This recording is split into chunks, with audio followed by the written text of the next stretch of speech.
Hello everyone, আসসালামু আলাইকুম। আশা করি সবাই অনেক বেশি ভালো আছেন। আলহামদুলিল্লাহ, আমিও ভালো আছি। আজকে আপনাদের সাথে শেয়ার করব আমি খুবই টেস্টি একটি চপ। এটি হলো বিফ আর পটেটো চপ। এখানে আমি নিয়ে নিয়েছি সেদ্ধ করা পটেটো, বিফ, কাঁচামরিচ, ধনেপাতা কুচি, ব্রাউন পেঁয়াজ, শুকনো মরিচ আর কিছু মশলা। তাহলে শুরু করছি। প্রথমে একটি কড়াইতে আমি তেল দিয়ে নিচ্ছি পরিমাণ মতো। তেল গরম হয়ে যাওয়ার পরে এখানে আমি দিয়ে দিচ্ছি দুটো মিডিয়াম সাইজের কুচি করে রাখা পেঁয়াজ। এই কুচি করা পেঁয়াজগুলো আমি ততক্ষণ পর্যন্ত ভেজে নেব যতক্ষণ না পর্যন্ত সফট হয়ে আসছে। এবার এখানে আমি দিয়ে দিচ্ছি স্বাদ অনুযায়ী লবণ। সে সাথে দিয়ে দিচ্ছি হাফ চা চামচ পরিমাণে শুকনো মরিচের গুঁড়ো, হাফ চা চামচ পরিমাণে ধনের গুঁড়ো ও হাফ চা চামচ পরিমাণে হলুদের গুঁড়ো। সব মশলাগুলোকে খুব ভালো করে নেড়েচেড়ে মিশিয়ে নিচ্ছি। আর মশলা যাতে পুড়ে না যায় তার জন্য এখানে আমি দিয়ে দিয়েছি অল্প পরিমাণে পানি। মশলাগুলো আমি ততক্ষণ পর্যন্ত রান্না করে নেব যতক্ষণ না পর্যন্ত খুব ভালো করে কষানো হয়ে যাচ্ছে। এ পর্যায়ে এখানে আমি দিয়ে দিচ্ছি সেদ্ধ করে রাখা গরুর মাংস আর তারই সাথে দিয়ে দিচ্ছি পুদিনা পাতা। এই গরুর মাংসকে আমি আদা, রসুন, লবণ দিয়ে সেদ্ধ করে নিয়েছিলাম। এবার খুব ভালো করে রান্না করে নিচ্ছি। তারপরে ঠান্ডা হওয়ার জন্য একটি সাইডে রেখে দিচ্ছি। আর এবার সেদ্ধ করে রাখা আলুগুলোকে আমি গ্রেট করে নিচ্ছি একটি গ্রেটারের সাহায্যে।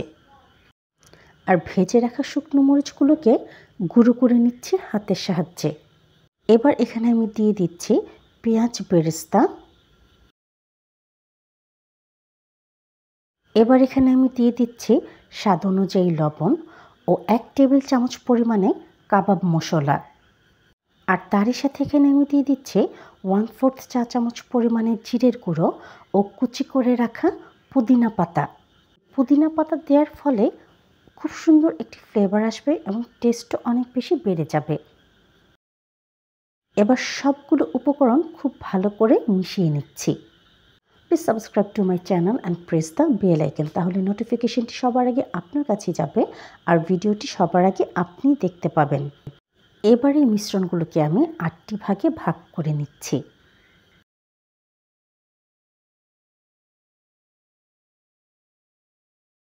এবার একটি একটি পটেটো বল নিয়ে তার ভিতরে বিফের স্টাফিংগুলি ভরে আমি চপের শেপ করে নেব।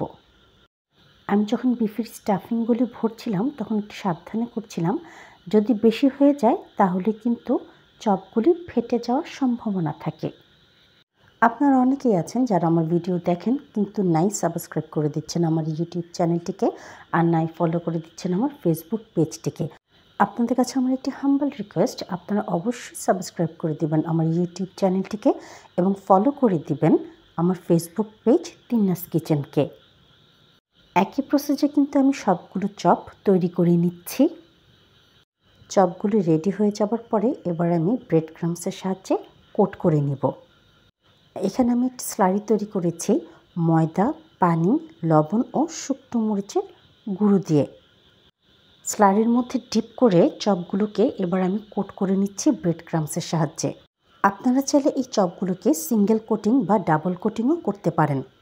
ডাবল কোটিং করে যে সুবিধাটা হয় সেটি হচ্ছে ভাজার সময় কোনোভাবেই এই চপগুলো ফেটে যায় না। একইভাবে আমি সবগুলো চপকে কোট করে নিচ্ছি ব্রেড ক্রাম্বসের সাহায্যে।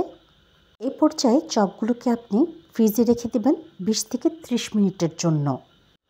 এবার একটি ফ্রাইং প্যানে তেল দিয়ে দিচ্ছি। আমি এখানে শ্যালো ফ্রাই করব। আপনারা চাইলে ডিপ ফ্রাইও করতে পারেন।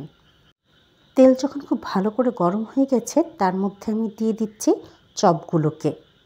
আমি এখানে চপগুলোকে দুটো ব্যাচে ভেজে নেব যাতে করে ভেঙে না যায়।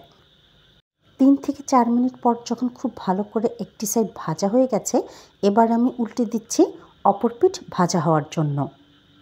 Please to like, comment, share more and more, তাতে করে আমি খুবই মোটিভেট হয়ে যাই। আমার ভিডিও বানানোর আগ্রহ অনেক বেশি বেড়ে যায় আর সেই ভিডিওগুলোকে আমি আপনাদের সাথে শেয়ার করতে পারি।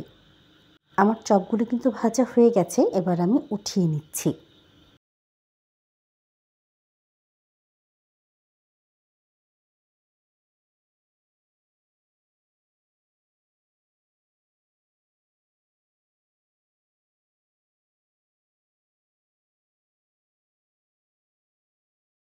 সেম একই প্রসেসে আমি পরের চপগুলোকেও ভেজে নেব।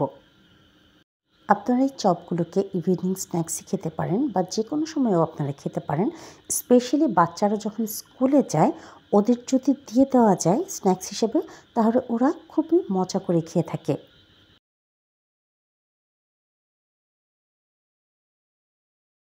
আমার সবগুলো চপ কিন্তু ভাজা হয়ে গেছে।